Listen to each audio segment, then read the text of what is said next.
الحمد لله الذي ليس كمثله شيء وهو السميع البصير. الحمد لله الذي لم يتخذ صاحبة ولا ولدا. الحمد لله الذي لم يلد ولم يولد ولم يكن له كفوا أحد. الحمد لله الذي كتب الآثار ونسخ الآجال. القلوب عنده مفضية والسر عنده علانية.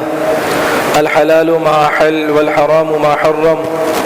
الأمر ما قضى والدين ما شرع. الخلق خلقه والعبد عبده وهو الله الرؤوف الرحيم. اللهم صل على سيدنا ومولانا محمد وعلى آل سيدنا ومولانا محمد وبارك وسلم وصل عليه.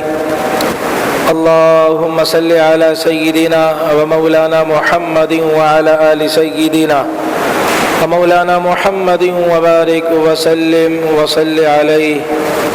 أما بعد فأعوذ بالله من الشيطان الرجيم. بسم الله الرحمن الرحيم. وأما ما ينفع الناس فيمكث في الأرض. وقال النبي صلى الله عليه وسلم خير الناس من ينفع الناس. صدق الله العظيم وصدق رسوله النبي الكريم ونحن على ذلك لمن الشاهدين والشاكرين والحمد لله رب العالمين. قابل احترام میرے عزیز بھائیوں، قرآن کریم کے اندر ایک سورت ہے جس کا نام سورہ نمل ہے. نمل عربی میں چونٹی کو کہتے ہیں. اس چونٹی کے نام سے اللہ نے سورت قرآن کریم کے اندر محفوظ فرمائی ہے. وجہ کیا بنی کہ سلیمان علیہ السلام کا لشکر گزر رہا تھا. سلیمان علیہ السلام کو اللہ تعالیٰ نے ایسی سلطنت عطا فرمائی تھی، ایسی بادشاہت عطا فرمائی تھی کہ ہواؤں پر بھی اللہ نے ان کو بادشاہت عطا فرمائی تھی، حکومت عطا فرمائی تھی. ہر قسم کی بولی مخلوقات کی وہ سمجھتے تھے. جنات ان کے کنٹرول میں تھے. یہاں تک کہ رینگنے والے کیڑے مکوڑے ان کی بولی بھی وہ سمجھتے تھے. ایک دفعہ ایسا ہوا کہ سلیمان علیہ السلام اپنے لاؤ لشکر کے ساتھ تشریف لے جا رہے تھے. ایک چونٹی کو پتہ چلا. اس چونٹی نے آواز دی اپنے قبیلے اور اپنے چونٹیوں کو، یا ایھا النمل ادخلوا مساکنکم لا یحطمنکم سلیمان وجنودہ وہم لا یشعرون. اے چونٹیوں، آپ اپنے اپنے بلوں میں چلی جاؤ. ایسا نہ ہو کہ سلیمان علیہ السلام اور ان کا لشکر آپ کو روند نہ ڈالے، پاؤں سے کچل نہ ڈالے، اس حال میں کہ ان کو پتہ ہی نہ ہو. لشکر ہے، لشکر جا رہا ہے، ان کو کیا پتہ کہ ان کے پاؤں کے نیچے کون سی چیز آ رہی ہے.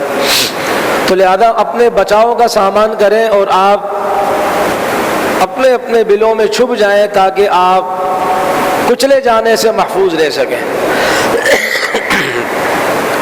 اللہ تعالیٰ کو چونٹی کی یہ ادا اتنی پسند آئی کہ اللہ تعالیٰ نے اس کے نام کی سورت قرآن کریم کے اندر محفوظ فرما لی اور اللہ نے اتاری. اس سے معلوم ہوا کہ جو لوگوں کا خیر خواہ ہوتا ہے اور اس کے دل کے اندر لوگوں کی بھلائی کا جذبہ ہوتا ہے، اللہ کو وہ پسند ہوتا ہے. تبھی تو نبی علیہ الصلوۃ والسلام نے ارشاد فرمایا خیر الناس من ینفع الناس. لوگوں میں بہتر وہ لوگ ہیں اور وہ شخص ہے اور وہ افراد ہیں کہ جو لوگوں کو فائدہ پہنچائیں، ان کے بھلے کا کام کریں. لوگوں میں سب سے بہترین لوگ ہیں. میں اب ہمارا عموماً یہ ذہن ہے کہ انسان مصلی پر کھڑا ہو، بالکل ہونا چاہیے، اور اپنی انفرادی عبادت کرے، یہ بھی کرنی چاہیے اس لیے کہ اپنی ضرورت بھی ہے. بعض لوگ انفرادی عبادت نہیں کرتے ہیں، قرآن پورے سال نہیں پڑھتے ہیں، یہ مناسب نہیں ہے. لیکن یہ ہے کہ یہ بھی کرنا چاہیے بالکل. میں عرض کر رہا ہوں کہ اگر انسان لوگوں کی خیر خواہی کرے اور ان کے ساتھ اچھا جذبہ ان کے لیے دل میں رکھے، اس پر اللہ انسان کو بہت کچھ عطا فرماتے ہیں، بہت ترقیاں اللہ تعالیٰ اس انسان کو عطا فرماتے ہیں کہ جس کے اندر دل کے اندر خیر خواہی کا جذبہ ہو۔ موسیٰ علیہ السلام کا واقعہ ہے کہ جب موسیٰ علیہ السلام کو پتہ چلا اور ایک شخص نے آ کر ان کو یہ خبر دی کہ فرعون اور اس کا لشکر آپ کو ڈھونڈ رہا ہے، یعنی وہ آپ کے قتل پر ہے کے در پہ ہے، تو موسیٰ علیہ السلام مدین کے راستے پر نکل پڑے، اکیلے تھے، کوئی ساتھ نہیں تھا، تنے تنہا۔ اور جب مدین پہنچے تو یہ شعیب علیہ السلام کا علاقہ ہے، نہ گھر ہے نہ در ہے نہ کوئی دوست ہے جس سے بات کر سکے، جس سے اپنے دل کی کوئی غم کی بات کر سکے، اپنا کوئی غم ان کے سامنے بیان کر سکے، کوئی بھی نہیں، اکیلے تنے تنا۔ وہاں پر یہ اترے کہ اس جگہ پر لوگ بکریوں کو پانی پلاتے تھے، کنواں تھا اور اس سے پانی نکالتے، وہ قطار لگی ہوتی تھی، لوگ پھر ڈول کھینچتے تھے پانی کا، اس سے پانی نکالتے تھے اپنی بکریوں کے لیے، اپنے مویشیوں کے لیے۔ اور موسیٰ علیہ السلام نے اللہ سے دعا کی، رب انی لما انزلت الی من خیر فقیر، اللہ جو آپ بھلائی میری طرف اتاریں گے، نازل فرمائیں گے، تو اس بھلائی کا میں محتاج ہوں، میں اکیلے ہوں یہاں۔ تو مدد اللہ تعالیٰ سے مانگی انہوں نے، اور دیکھا کہ لوگ پانی کے لیے کھڑے ہیں اور پانی اپنے جانوروں کے لیے نکال رہے ہیں۔ پھر کیا کیا کہ لوگ چلے گئے تو آخر میں اس کنویں کے اوپر بہت بڑا بھاری پتھر رکھ دیا انہوں نے۔ دیکھو دو لڑکیاں کھڑی ہیں اور ان کے بھی بکریاں تھیں ان کے پاس، اور وہی بچا ہوا کچھ پانی جو گرا ہوا تھا یا پتھر کے اوپر کچھ رکھا ہوا تھا، بس اسی سے گزارا کر رہی تھی۔ تو موسیٰ علیہ السلام نے دیکھا کہ بھائی یہ تو ایک تو صنف نازک کمزور مخلوق ہے، انسان ہے، عورت ہے، اور پھر یہ پانی اس طرح کھلے عام جس طرح آزادانہ طور پر لوگ اپنے جانوروں کو پلا رہے ہیں، یہ بیچاریاں تو جو بچا ہوا گرا ہوا ہے یا یہ پتھر کے اوپر جو پانی ہے وہی پلا رہے ہیں، اور تو ان کے لیے کوئی ترتیب نہیں ہے۔ تو موسیٰ علیہ السلام نے، اور اللہ نے نبی کو بڑی طاقت دی ہوتی ہے، تو موسیٰ علیہ السلام نے اپنے ہاتھوں سے اس بھاری بھرکم پتھر کو جو چٹان کی صورت میں تھا ہٹایا، اور پھر ان بچیوں کے لیے انہوں نے، لڑکیوں کے لیے انہوں نے پانی نکالا اور انہوں نے پیا، بکریوں کو پلایا، اور پھر یہ ایک طرف بیٹھ کر اللہ سے یہی دعا کی انہوں نے، ان کے وہم و گمان میں بھی نہیں کہ آگے کیا سلسلہ چلنے والا ہے۔ یہ اپنے گھر گئیں، یعنی اپنے والد حضرت شعیب علیہ السلام کے پاس، تو انہوں نے دیکھا کہ بچیاں آئی ہیں، تو بچیوں نے پوری بات ان کو بتائی کہ اس طرح ایک نوجوان تھے اور انہوں نے اس طرح آج ہمارے ساتھ تعاون کیا، اور تو کوئی کرتا نہیں تھا، یہ کوئی اجنبی آدمی آیا تھا اور اس نے ہماری بکریوں کے لیے پانی نکالنے کی ترتیب بنائی، بڑا بھاری پتھر تھا وہ ہٹا دیا، پانی نکالا اس میں سے۔ تو حضرت شعیب علیہ السلام نے اپنی بیٹی سے ایک کو فرمایا کہ آپ جائیں اور اس اجنبی نووارد مہمان کو آپ لے کر آئیں۔ چنانچہ وہ خاتون گئیں اور کہا کہ ہمارے والد صاحب آپ کو بلا رہے ہیں، اور پھر وہ گھر تشریف لائے۔ تو اللہ تبارک و تعالی نے اس خدمت کی برکت سے لوگوں کے ساتھ ہمدردی کا جو جذبہ ہے، نبوت کے اندر یہ ہوتا ہے، نبی میں جذبہ ہوتا ہے لوگوں کی خدمت کرنے کا۔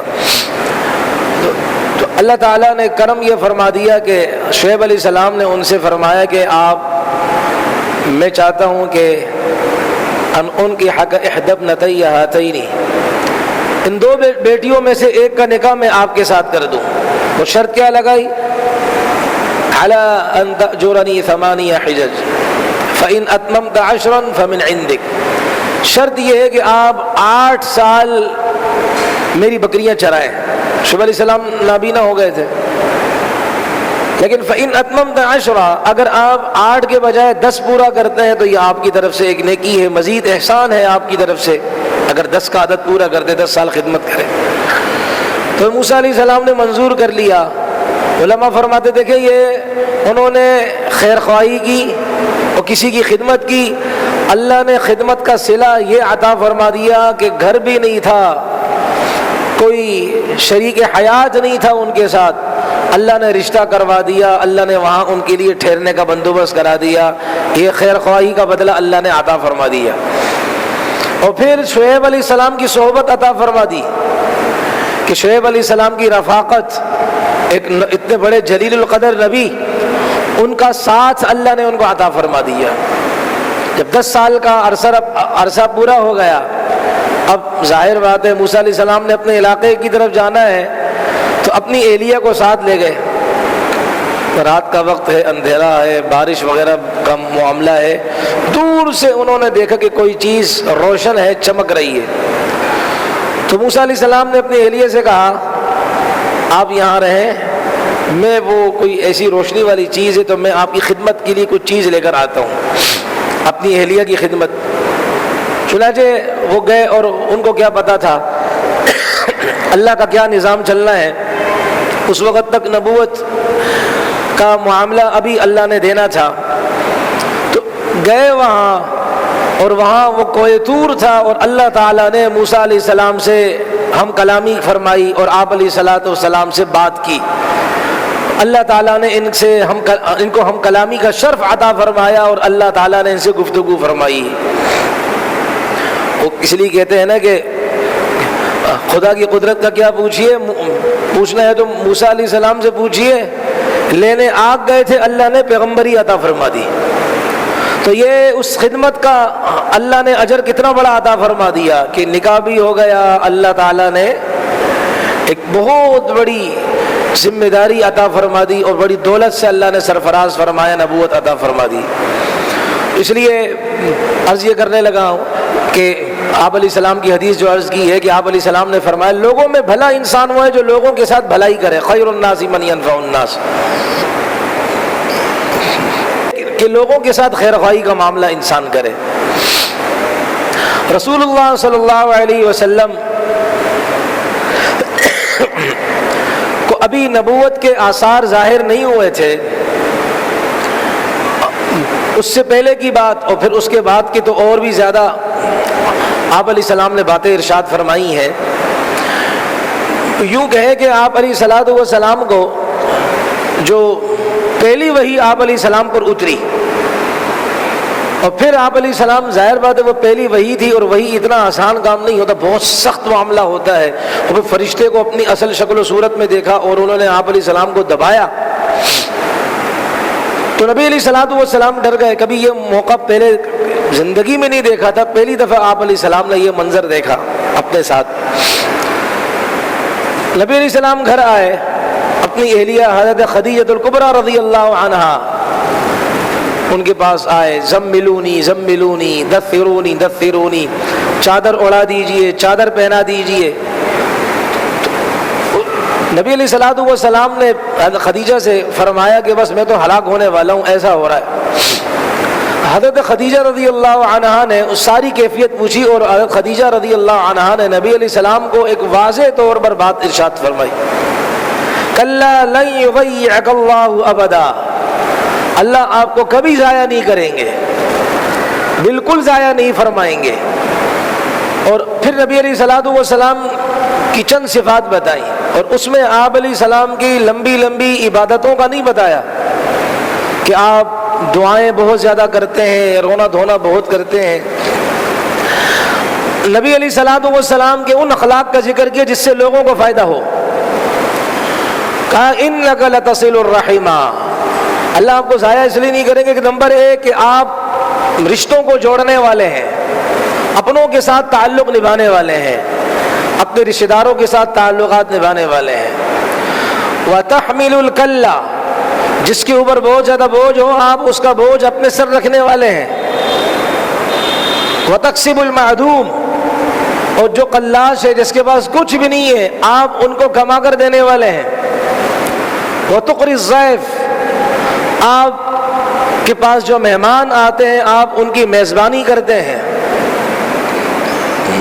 وَتُعِينُ عَلَى نَوَائِبِ الْحَقِّ، آپ کن کے اوپر کوئی آفت آ جائے، آزمائش آ جائے، آسمانی ہو یا زمینی ہو، آپ اس آزمائش کی گھڑی میں لوگوں کے ساتھ کھڑے ہوتے ہیں، آپ ان کے ساتھ تعاون کرتے ہیں. تو آپ کے اندر یہ صفات موجود ہیں، لہذا ایسی صفات والے کو اللہ ضائع نہیں فرماتے ہیں.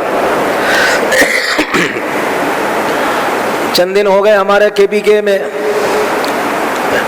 کیا حالات آئے ہیں کہ وہ ان لوگوں کو پتہ ہے، یا ہم زبانی بیان کرتے ہیں وہ جذبات نہیں ہوں گے جو ان کے اوپر گزری ہے کہ سیلاب، اور ایسا سیلاب ہم تو ابھی پہلے کبھی ایسا سنا نہیں کہ پہاڑ پھٹ رہے ہیں اور پہاڑ کے اندر سے پانی نکل رہا ہے، یا ایک طرف پانی ہے اور بیچ میں رکاوٹ پہاڑ ہے، وہ پہاڑ پھٹ رہا ہے اور پھر پانی آ رہا ہے اور سیلاب کی صورت میں.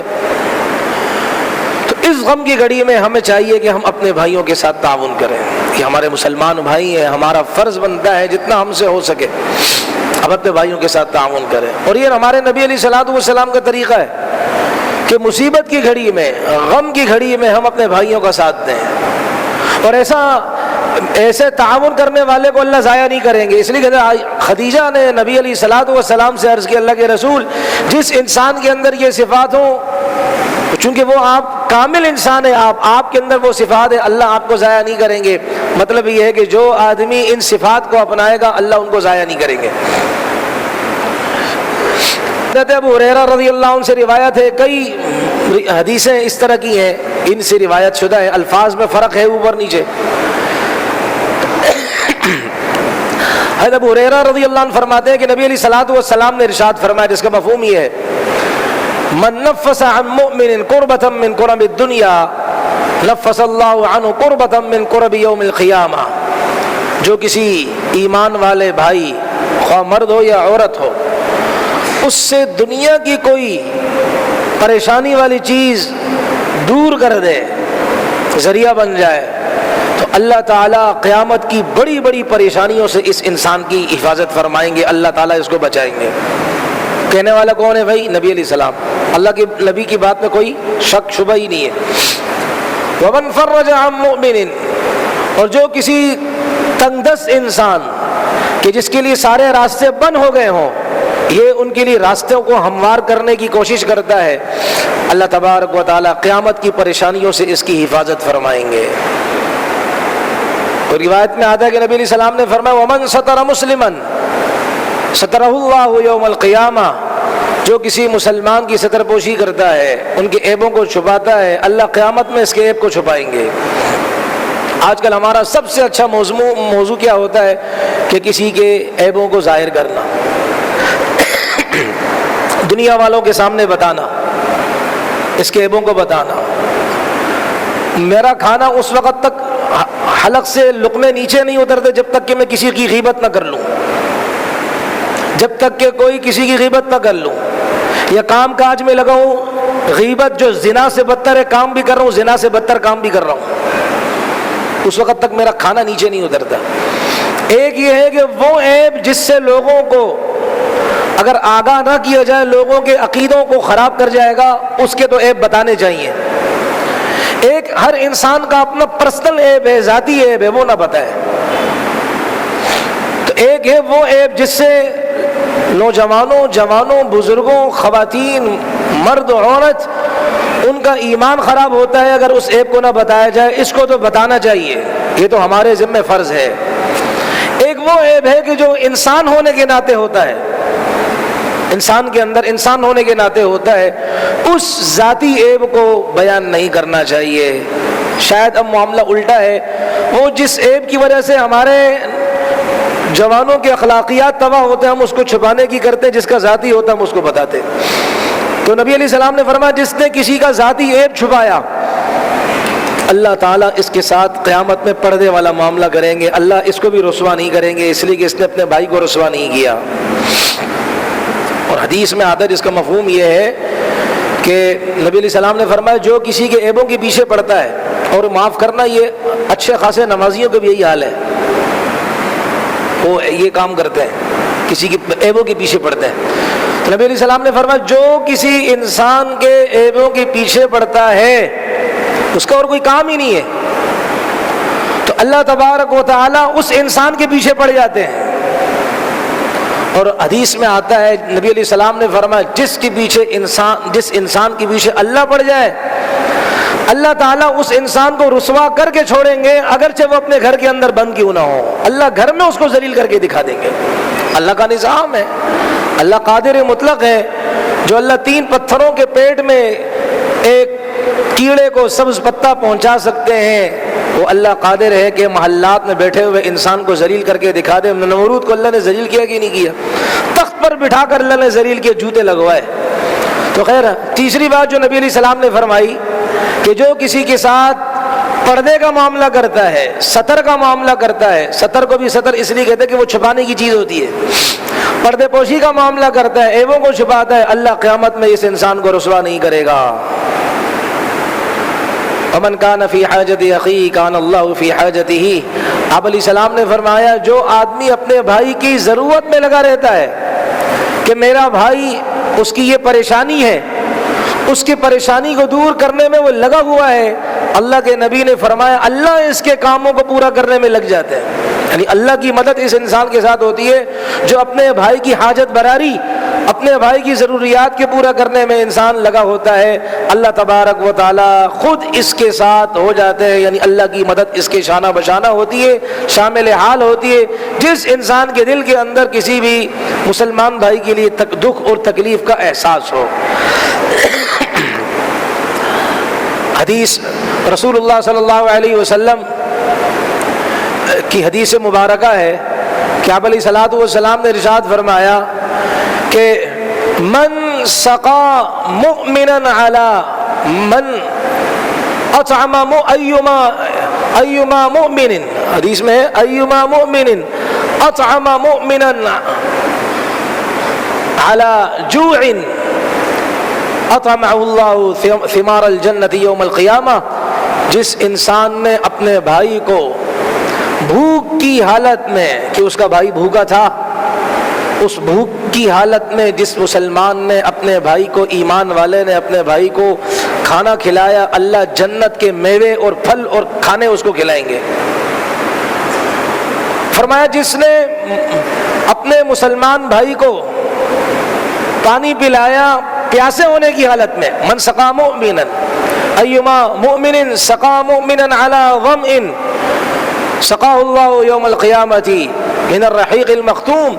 جس نے پیاسے بھائی کو پانی پلایا، اللہ تبارک و تعالی مہر لگی ہوئی، رحیق مختوم کہتے ہیں مہر لگی ہوئی شراب، قیامت والی، دنیا والی نہیں، قیامت والی مہر لگی ہوئی شراب، سیل پیک، جس پر مشک کی مہر لگی ہوگی، دنیا کی سب سے عمدہ خوشبو ہے. اللہ تبارک و تعالیٰ اس انسان کو وہ پانی پلائیں گے کہ اس نے اپنے میرے بندے اور اپنے بھائی کے ساتھ تعاون کیا، وہ پیاسا تھا، اس کو پلایا. اور آپ علیہ السلام نے فرمایا ایما مؤمن کسا مؤمنا علی عرن کساہ اللہ من خضر الجنہ. جس نے بے لباس انسان کو، جس کے پاس لباس کوئی نہیں تھا، اپنے مسلمان بھائی کو لباس فراہم کیا، اللہ تعالیٰ اسے جنت کے لباس عطا فرمائیں گے، جنت کے کپڑے اللہ اس انسان کو عطا فرمائیں گے. عدلے کا بدلہ تو ہے، سنا ہوگا آپ نے، عدلے کا بدلہ جو جیسے کرے گا اللہ اس کو دیں گے انشاءاللہ. تو یہ عدلے کا بدلہ دیا دنیا میں ہے اس نے، اور اللہ تعالیٰ اس کا بدلہ اسے آخرت میں عطا فرمائیں گے. تو انسان ایک تو اپنے لیے کام کرتا ہے، لیکن اس کے ساتھ ساتھ دوسروں کے لیے جینا بھی سیکھے. میں اپنے لیے اچھا کھاتا ہوں، کھانا چاہیے، اپنے لیے اچھا پہنتا ہوں، پہننا چاہیے، لیکن اس کے ساتھ میرا جذبہ یہ ہو کہ میں اپنے بھائیوں کو بھی جس طرح میں پہنتا ہوں اس طرح عمدہ پوشاک، جس طرح خود کھاتا ہوں عمدہ خوراک، جس طرح خود پیتا ہوں عمدہ پینا، اور عمدہ جو ہے نا وہ اس کے لیے مشروب اپنے بھائی کے لیے اس کا انتظام کروں. تو یہ آخرت کا ذخیرہ ہے. اللہ نے جو نعمتیں مجھے آپ کو عطا فرمائی ہیں، ہم ان نعمتوں کو اپنے بھائیوں کے لیے استعمال کریں، آخرت کا ذخیرہ ہوگا انشاءاللہ. اللہ تعالیٰ آخرت میں ضرور بھی ضرور بدلہ عطا فرمائیں گے، اور اللہ دیتے ہیں. بڑی عجیب حدیث ہے، آپ حضرات نے سنی ہوگی. قیامت کا دن ہوگا، دوزخی دوزخ میں چلے گئے ہوں گے، جنتی جنت میں۔ اللہ دوزخیوں کے سامنے ایک جنتی کو ظاہر کریں گے۔ وہ نظام ایسے ہوگا کہ دوزخی اور جنتی ایک دوسرے کو دیکھیں گے، لیکن الگ الگ جگہوں میں ہوں گے اور ایک دوسرے کو نظر بھی آئیں گے۔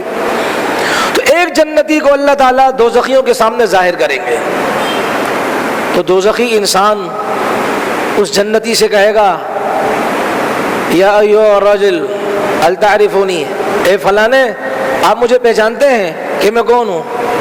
اب وہ جنتی آدمی کہے گا نہیں بھائی میں تو آپ کو نہیں پہچانتا۔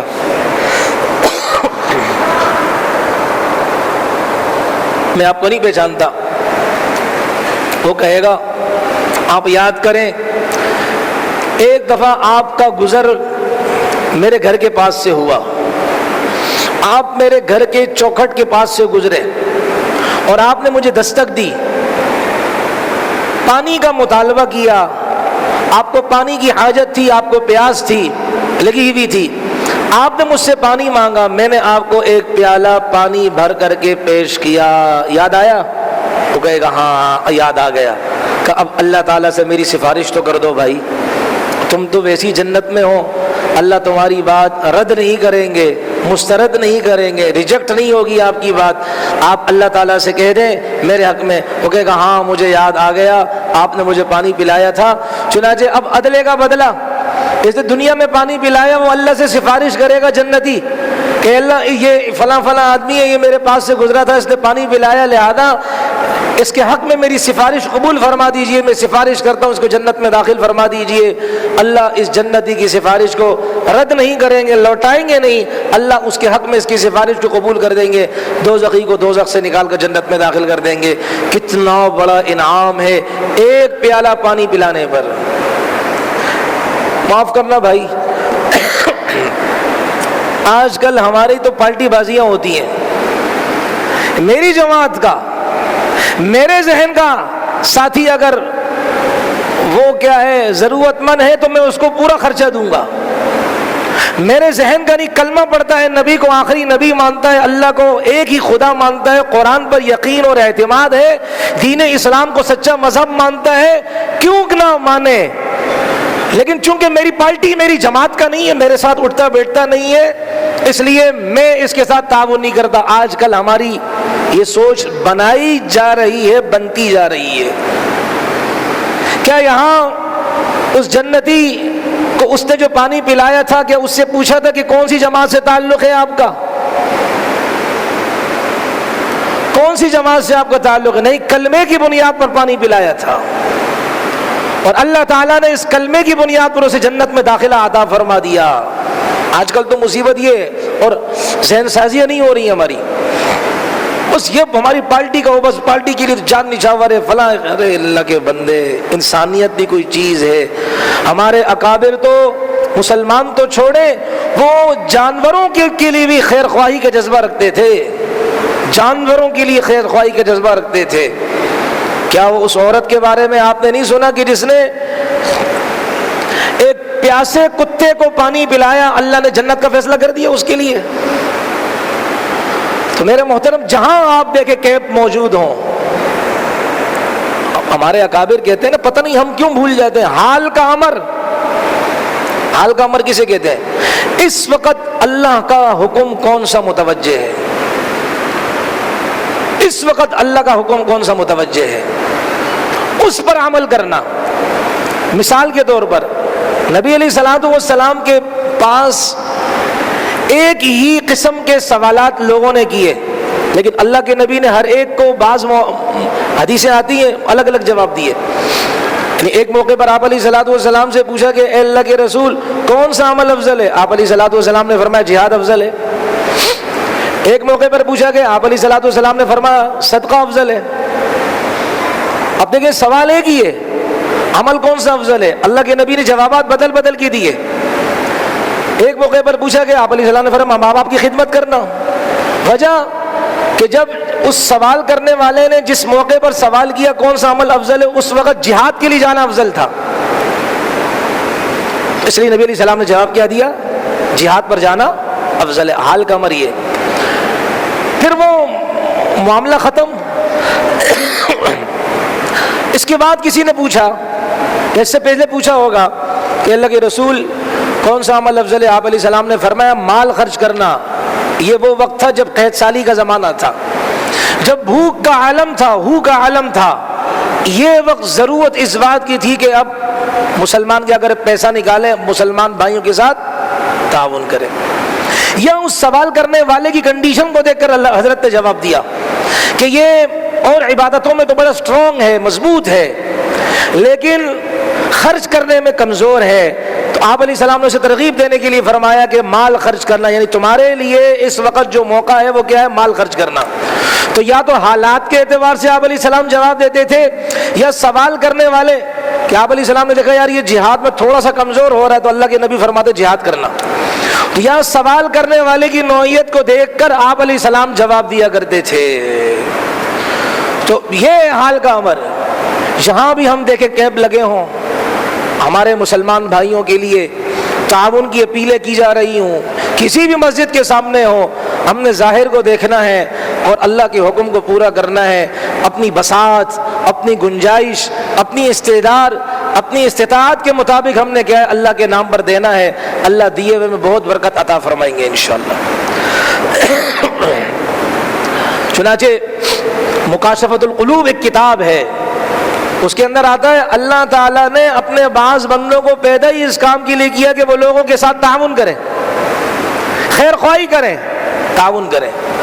اور آگے آتا ہے مفہوم ہے اس کا کہ یہ جو لوگوں کے ساتھ تعاون کرنے والے ہوں گے، قیامت کا دن ہوگا، لوگ حساب و کتاب میں مصروف ہوں گے، یہ نور کے ممبروں پر بیٹھے ہوں گے، حساب کتاب میں ہوں گے اور اللہ ان سے بات کر رہے ہوں گے، مکالمہ، گفتگو، آپس میں گفتگو ہو رہی ہوگی، نور کے ممبروں پر ہوں گے، یعنی فری، ٹینشن فری ہوں گے، کوئی پریشانی نہیں ہوگی، اس لیے کہ انہوں نے دنیا میں بہت بڑا کام کیا، انسانیت کے ساتھ تعاون کیا، انسانیت کے ساتھ خیر خواہی کا معاملہ کیا۔ یہ مکاشفۃ القلوب کے اندر لکھا ہوا جس کا میں نے مفہوم آپ کے سامنے ذکر کیا۔ اللہ رحمت کا سایہ دیں گے نا، آپ نے مشہور حدیث سنی ہوگی، آپ علیہ الصلوۃ والسلام نے فرمایا، اللہ کمی بیشی معاف فرمائے، سبعۃ یظلھم اللہ یوم لا ظل الا ظلہ، 7 لوگ ایسے ہوں گے جن کو اللہ اپنی رحمت کا سایہ نصیب فرمائیں گے۔ 7 لوگ ایسے ہوں گے، پہلا امام عادل، انصاف کرنے والا بادشاہ، اگر وہ انصاف کرے گا، انصاف کی بنا پر وہ حکومت کرے گا اور صحیح تقاضے اس کے قانونی پورے کرے گا تو اللہ پہلا نمبر اس کا نبی علیہ السلام نے فرمایا اللہ اس کو اپنی رحمت کا سایہ عطا فرمائیں گے، بعض کہتے ہیں عرش کا سایہ عطا فرمائیں گے۔ ظاہر بات ہے عرش بھی تو اللہ کی رحمت کا مظہر ہے، انصاف کرنے والا۔ یہ نہیں کہ تگڑی پارٹی کا بندہ کو چھڑوا دیا اور جو غریب ہے اس کو سارے قوانین اس کے اوپر ڈال دیے، لاگو کروا دیے، نہیں ہے، انصاف، ہر ایک کے ساتھ انصاف کا معاملہ کرے۔ نمبر 2، شاب نشا فی عبادت اللہ، وہ نوجوان جس کی زندگی جو پلا بڑا اللہ کی عبادت میں ہو، یعنی ابتدا سے انتہا تک، وہ لڑکپن سے بڑھاپے تک، یہ پوری زندگی اس نے اللہ کی عبادت میں صرف کی ہو، اللہ اس نوجوان کو بھی اپنی رحمت کا سایہ عطا فرمائیں گے۔ اور نمبر 3، وَرَجُلٌ قَلْبُهُ مُعَلَّقٌ بِالْمَسَاجِدِ، وہ آدمی جس کا دل مسجدوں کے ساتھ لٹکا ہوا ہو، جڑا ہوا ہو۔ مطلب کیا ہے کہ نماز پڑھی، گھر گیا، لیکن ذہن میں یہی ہے کہ اگلی نماز کے لیے پھر میں جاؤں گا۔ اس کا مطلب ایک تو یہ ہے کہ ہر وقت مسجد میں ہو، لیکن اس میں پھر رہبانیت سا کا معاملہ آ جائے گا، ہر وقت مسجد میں ہوگا تو گھر والوں کو کیا کروا کے دے گا۔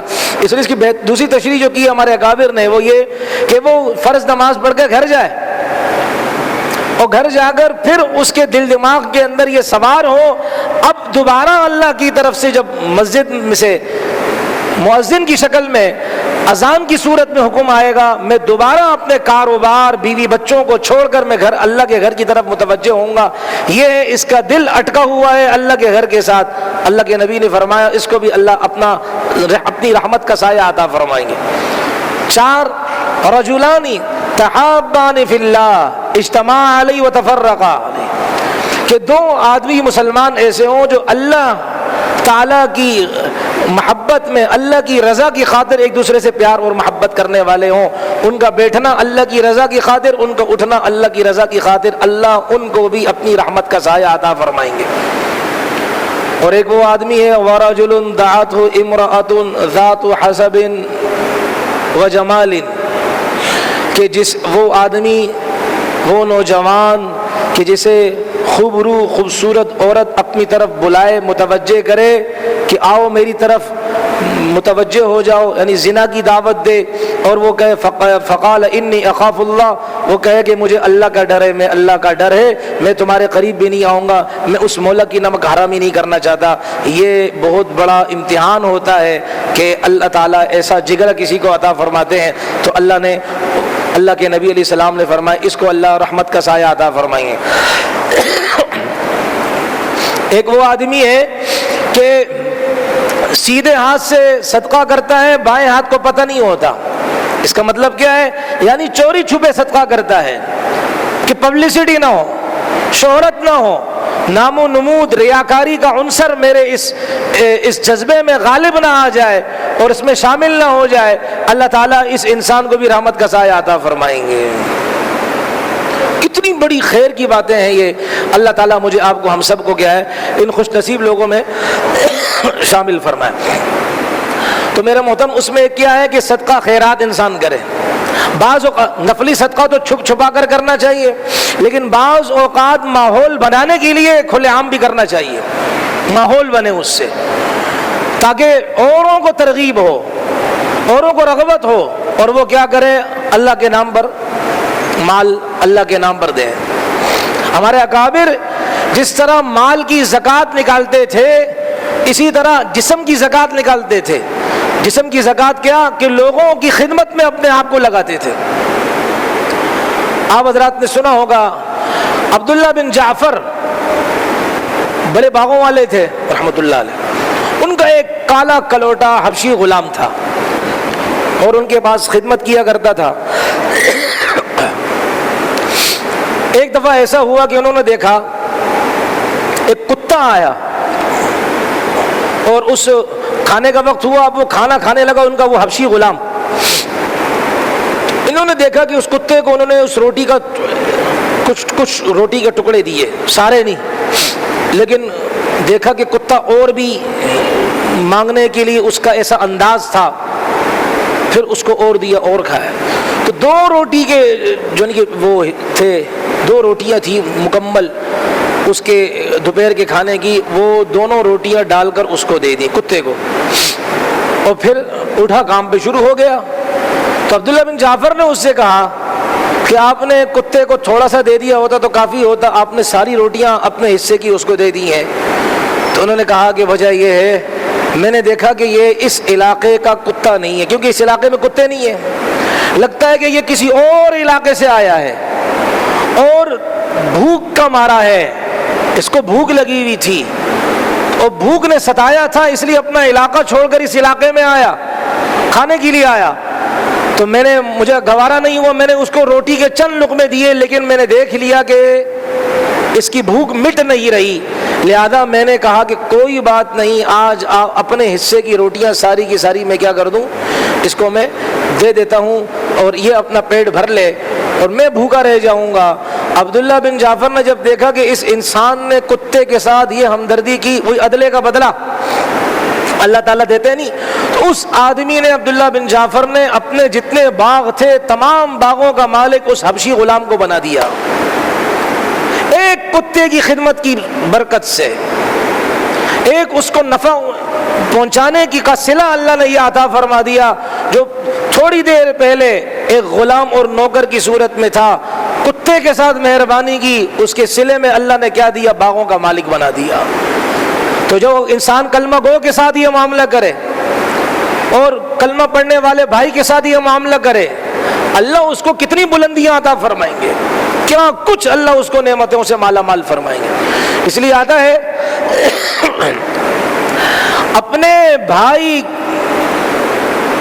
کی خدمت میں جو انسان لگا ہوتا ہے، اس کی ضروریات پوری کرنے کے لیے چلتا ہے انسان، 10 سال کے نفلی اعتکاف سے افضل ہے، 10 سال کا نفلی اعتکاف ایک انسان 10 سال تک نفلی اعتکاف میں بیٹھا رہے اور دوسرا آدمی اپنے بھائی کی خدمت کے لیے چند قدم اٹھا لے، آگے کام ہو یا نہ ہو؟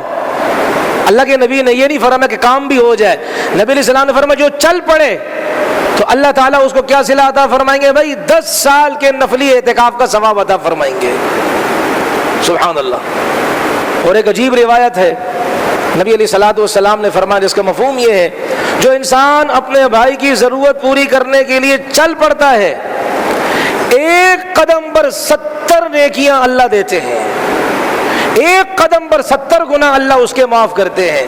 یہ اس صورت میں جب کہ چل تو پڑا، آگے کام نہیں ہوا، اور اگر کام ہو جائے اس کے ساتھ ہاتھ پاؤں مارنے سے وہ کام ہو بھی جائے تو پھر کیا ملے گا؟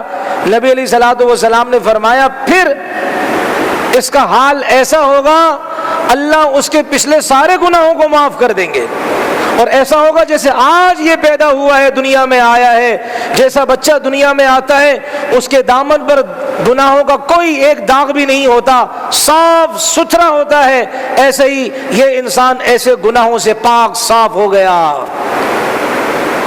اور حدیث میں آتا ہے جس کا مفہوم ہے کہ جو انسان اس طرح اپنے بھائیوں کے ساتھ ہمدردی کا معاملہ کرتا ہے تو آپ علیہ السلام نے فرمایا جس کا مفہوم یہ ہے کہ قیامت کا دن ہوگا، اسی سے متعلق ہے، قیامت کا دن ہوگا اگر اس کی میں جہاں جو ترازو ہوتا ہے نا اعمال نامے کو تولنے کا، اعمال کو تولنے کا ترازو، میں وہاں کھڑا ہوں گا اور اس آدمی کہ گناہوں اور نیکیوں کے اعتبار سے میں وہاں کھڑا ہوں گا، اگر اس کی نیکیوں کا پلڑا بھاری ہو گیا، نیکیاں گناہوں پر غالب ہو گئی تو ٹھیک ہے، جنت میں جائے گا، لیکن اگر اس کی نیکیاں گناہوں پر غالب نہیں ہوئی، اس کے گناہ بڑھ گئے نیکیوں سے لیکن لوگوں کے ساتھ تعاون کیا کرتا تھا، تو نبی علیہ السلام نے فرمایا میں کھڑا ہی اس لیے ہوں گا وہاں تاکہ پھر اللہ کی بارگاہ میں اس کی سفارش کر سکوں۔ حالانکہ وہ زمانہ وہ دن کیسا ہوگا؟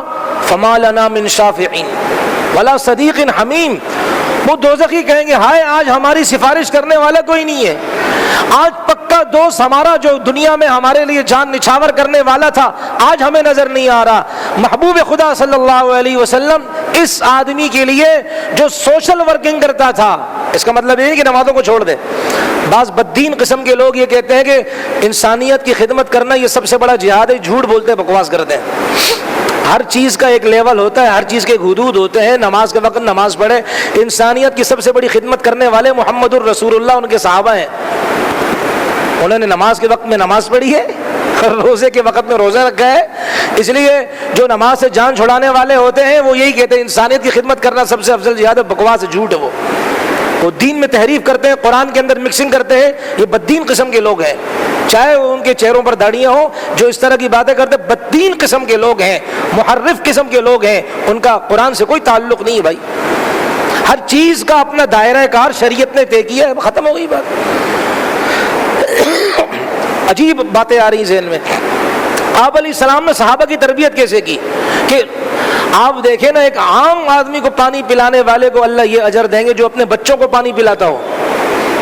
بچوں کو پانی پلانے کا مطلب یہ نہیں کہ بچہ لیٹا ہوا باپ اس کو پانی لا کر دے، ان کے پانی کا نظام چلائے، کھانے پینے کا بندوبست کرے، کپڑوں کا بندوبست کرے، یہ مطلب ہے، تو اس کو اللہ کتنا اجر عطا فرمائیں گے بھائی۔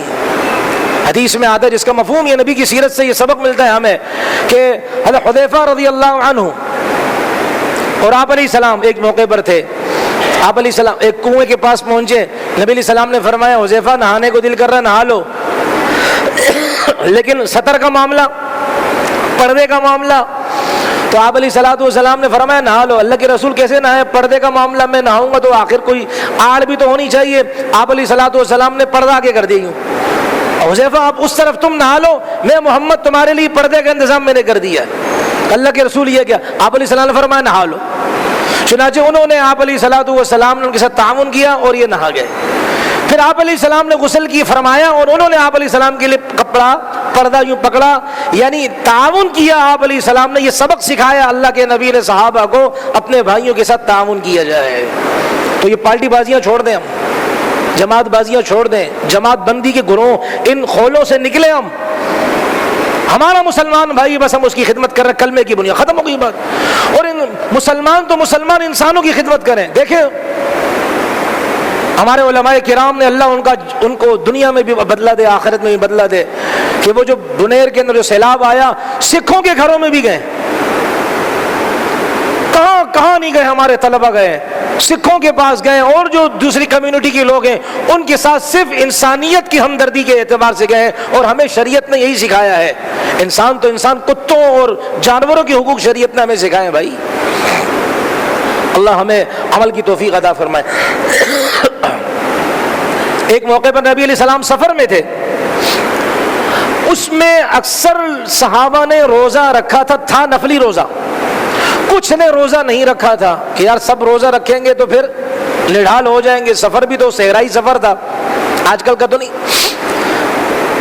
تو اب ایک جگہ پڑاؤ ڈالا تو جن کے روزے نہیں تھے انہوں نے خیمے لگا دیے اور روزے داروں کے لیے بچھونے کا انتظام کر دیا، سائے کا انتظام کر دیا. نبی علیہ السلام نے اس موقع پر فرمایا ذهب المفطرون بالاجر، جن کا روزہ نہیں تھا روزے داروں سے اجر میں بڑھ گئے، وہ اجر سارے کا سارا لے گئے. وہ کیسے؟ اس لیے کہ روزے دار جتنی خدمت کریں گے، جتنی عبادت کریں گے، ان سب کا ثواب یہ لیں گے، اس لیے کہ یہ ان کی خدمت میں مصروف عمل ہے. تو کتنا بڑا خیر کا کام ہے اپنے بھائیوں کے ساتھ تعاون کرنا، ہمدردی کا معاملہ کرنا، اور ان کی اشکشوئی کرنا، ان کے سروں پر ہاتھ رکھنا، ان کے جو لباس کی ضرورت ہے لباس فراہم کرے، پانی صاف کی ضرورت ہے پانی فراہم کرے. بنی اسرائیل کا کہ ایک عابد اور عبادت گزار کا واقعہ ہے. 60 سال، اس لیے ہم اپنی عبادت پر کبھی گھمنڈ نہ کریں جو میں بات کرنے لگا ہوں. اس لیے جو بھی خیر کا موقع سامنے آئے اپنے کو تمنگر خان نہ سمجھیں، اپنے کو عبادت کا چیمپئن نہ سمجھیں، اپنے کو تقریر کرنے والا چیمپئن نہ سمجھیں.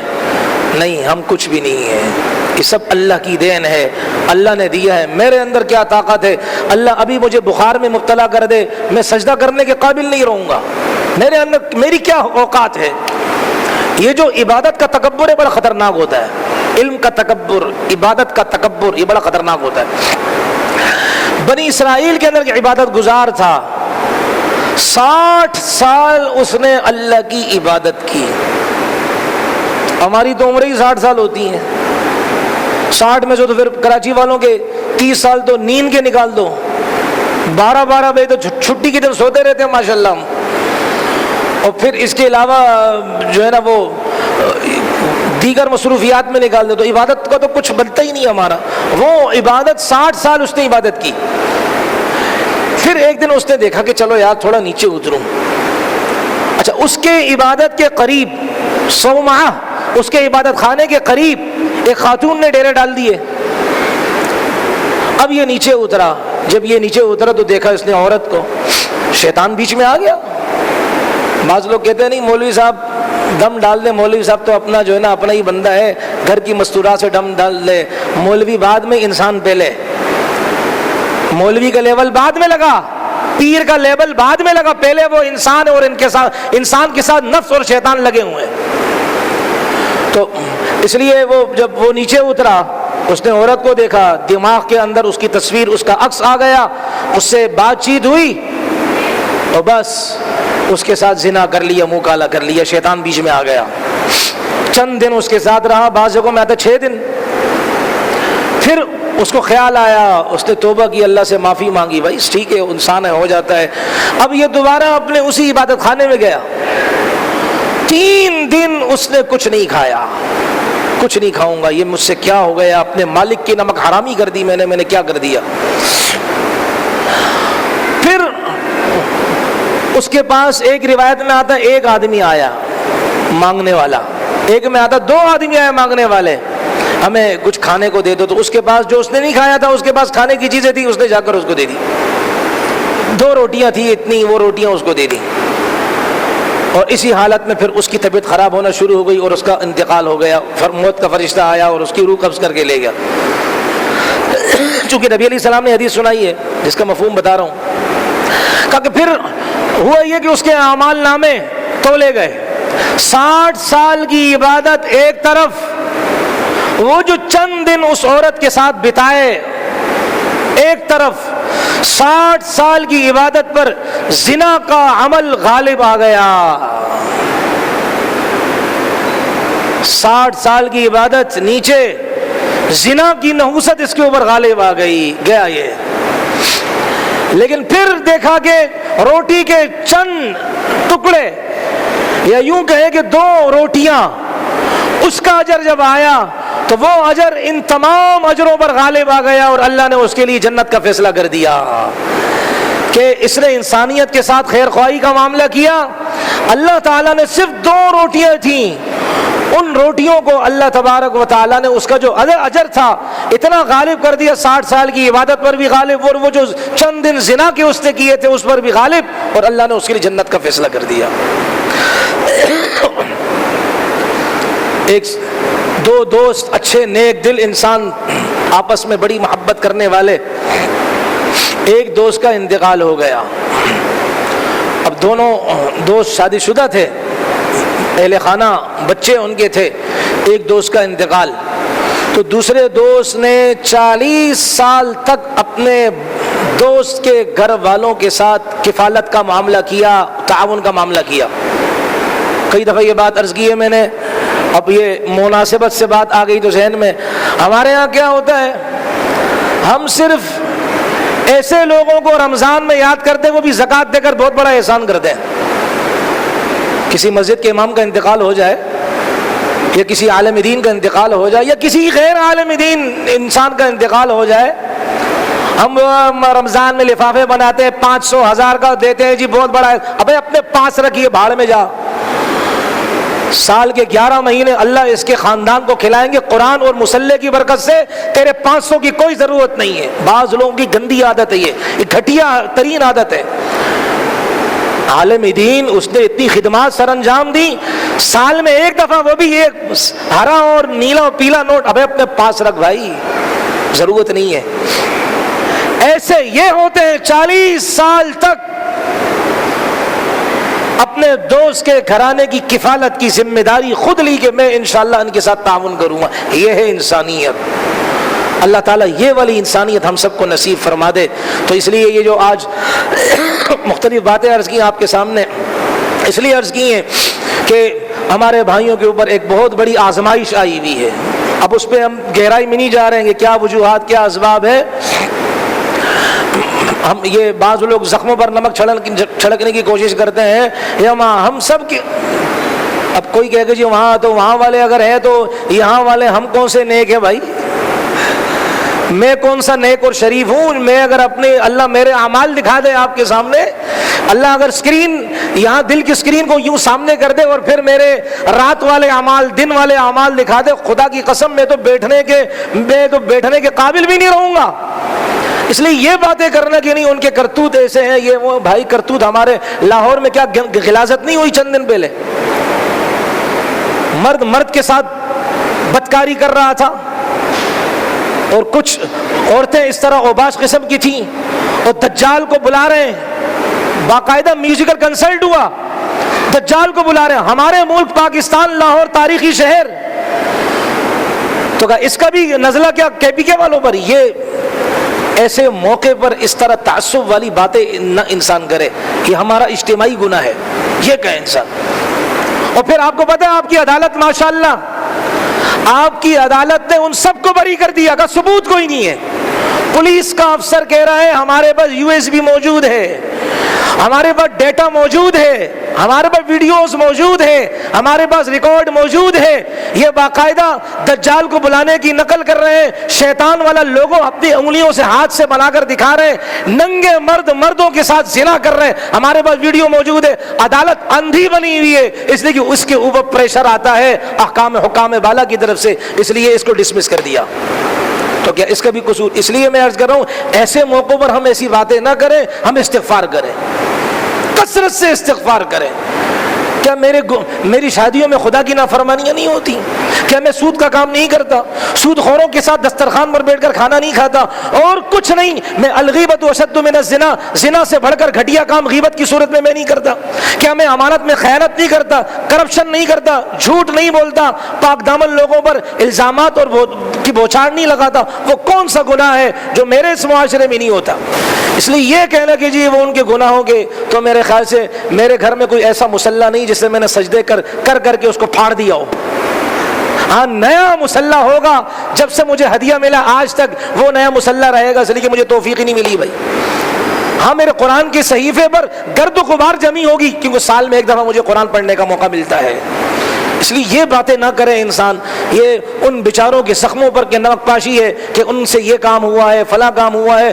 زنا کے اڈے آپ کے کراچی میں نہیں ہے، لاہور میں نہیں ہے، زانیوں کو لائسنس دیا جاتا ہے، شراب خانے آباد نہیں ہے۔ اس لیے یہ باتیں ہم نہ کریں، مناسب نہیں ہے۔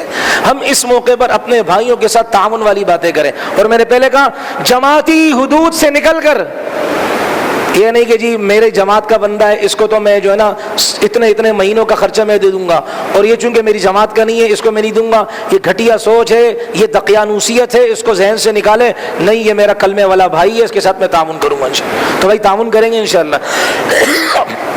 جہاں کیمپ لگا ہو، میرے پاس 10 روپے کی طاقت ہے، میں 10 روپے دوں، اللہ اس میں برکت عطا فرمائیں گے۔ 100 کی طاقت ہے، 100 روپے دوں۔ یار جو گٹکے کھانے والے ہیں مثال کے طور پر 200 روپے کا کھاتے ہیں، آج قربانی دے دیں، 100 کا گٹکا چھوڑ دیں، 100 کا کھا لیں، 100 کا چھوڑ دیں، وہ 100 روپے دے دیں، اللہ تبارک و تعالیٰ کے لیے کیا مشکل۔ ایسے کتنے لوگ ایسے ہیں کہ انہوں نے اپنے روزانہ کی جو انکم جو آتی ہے اس میں سے انہوں نے پیسے کاٹے ہیں اور اپنے بھائیوں کے ساتھ تعاون کیا، اللہ تعالیٰ نے ان کے وارے نہارے کر دی ہیں۔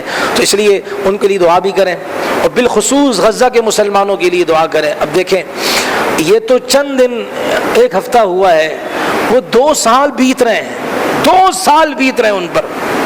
وہ کس آتش و آہن کی، بارود کے گھن گرج کے تحت زندگی گزار رہے ہیں، اور آج کی رپورٹ بھی یہ ہے کہ وہ ڈٹے ہیں کہ ہم اپنا علاقہ نہیں چھوڑیں گے۔